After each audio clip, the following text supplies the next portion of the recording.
শাকিল ভাই তুমি?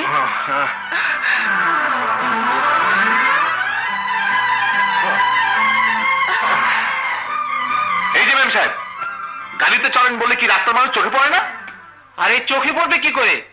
ওনারা তো নিজেদেরকে ছাড়া অন্যকে মানুষই মনে করে না।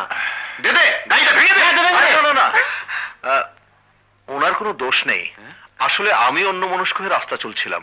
ওনাকে যেতে দাও, ওদের কথায় আপনি কিছু মনে করবেন না, আপনি যান। কিন্তু আপনার কপাল তো ফেটে গেছে। গরিবের কপাল তো সবসময় ফাটাই থাকে, আর এই ফাটা কপাল কেউ দেখতে পায় না। এখন সামান্য রক্ত বেরিয়েছে তাই দেখতে পাচ্ছেন, একটু পরে চোখের আড়াল হয়ে গেলেই সব ভুলে যাবেন। আপনি আসুন। আপনি কিছু মনে করবেন না। ঠিক আছে। শোন, ঘরে মাকে একা রেখে এসেছি, তুই মার কাছে থাক, আমি একটা চাকরির ইন্টারভিউ দিতে যাচ্ছি। কি বললে? চাকরির ইন্টারভিউ? হ্যাঁ। চাকরিটা হয়ে গেলে কিন্তু পেট ভরে পোলাও খাওয়াতে হবে। আগে হোক, পরে খাওয়াবো। হ্যাঁ, চলি। আল্লাহ, শাকিল ভাইয়ের চাকরিটা যেন হয়। আল্লাহ।